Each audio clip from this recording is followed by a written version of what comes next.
Há exatos 20 anos, o Brasil perdia um dos seus maiores ícones políticos. Desaparecia nos mares do Rio de Janeiro, vítima de um acidente aéreo, Ulisses Guimarães. A reportagem especial de hoje do Panorama resgata a figura de Ulisses. Mostra a trajetória, as bandeiras, a importância dele para a redemocratização do Brasil.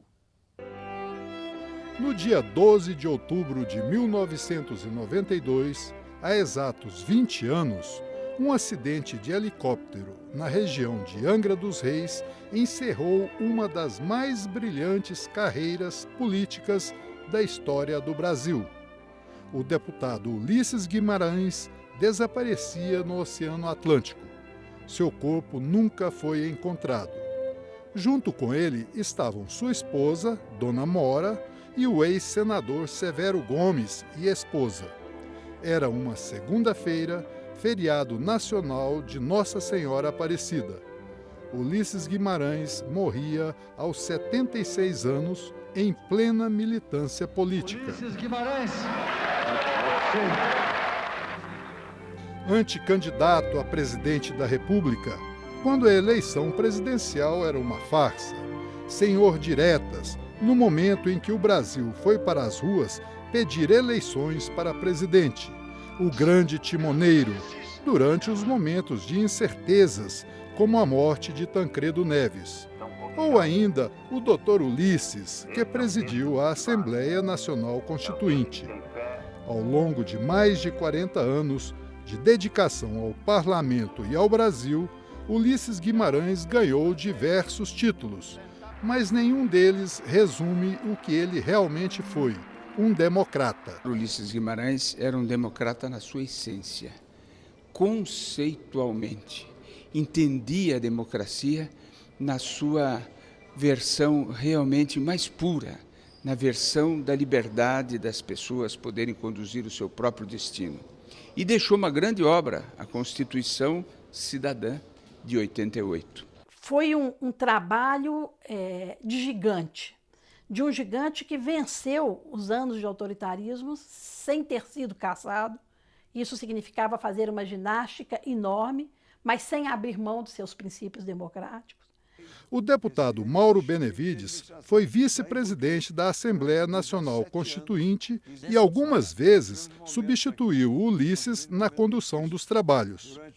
Em entrevista ao programa Palavra Aberta da TV Câmara, ele destacou a capacidade que Ulisses tinha de unir os contrários. Ele tinha o grande privilégio de ouvir aqueles companheiros que se desentendiam, até mesmo se antagonizavam na discussão de temas polêmicos. Ele sempre interferia para buscar exatamente uma solução consensual. Ele era um mestre em articulação dessa natureza, somente equiparado ao Tancredo Neves, que tinha também esse dom. Essa qualidade foi fundamental para conseguir levar até o fim os trabalhos da Assembleia Nacional Constituinte. Na última votação em plenário, eu estava lá, o doutor Ulisses, depois da última votação, ele levantou o texto constitucional acima da cabeça, né, e falou: graças a Deus chegamos. Era uma frase, chegamos, era um contraponto. Aquele momento que ele teve de dúvida em final de 87, né, que teve receio, né, que chegamos, ou seja, conseguiu em menos de 2 anos dotar o país de um novo texto constitucional. Um político conselheiro, eu acho que esse era o papel dele, não era um político conselheiro.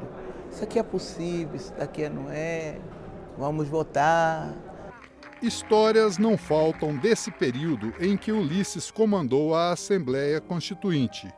O então deputado e hoje senador Paulo Paim lembra a atuação decisiva de Ulisses na aprovação do direito de greve no texto constitucional.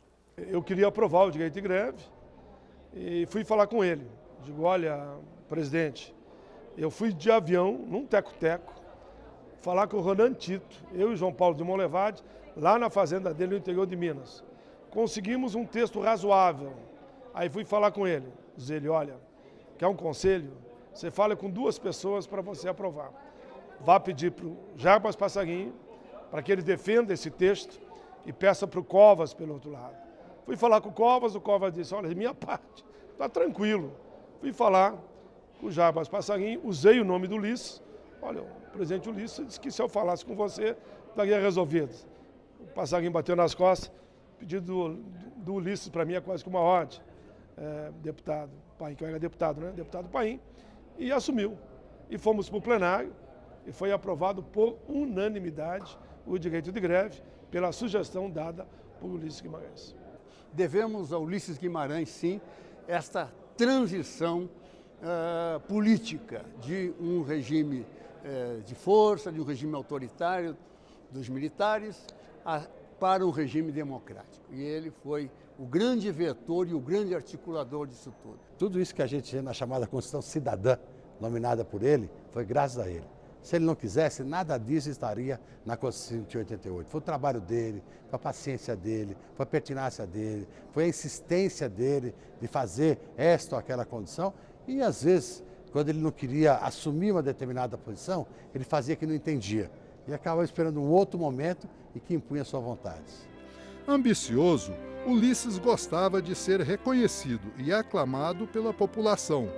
Mas ele não conseguiu realizar o sonho maior de ser eleito presidente do Brasil.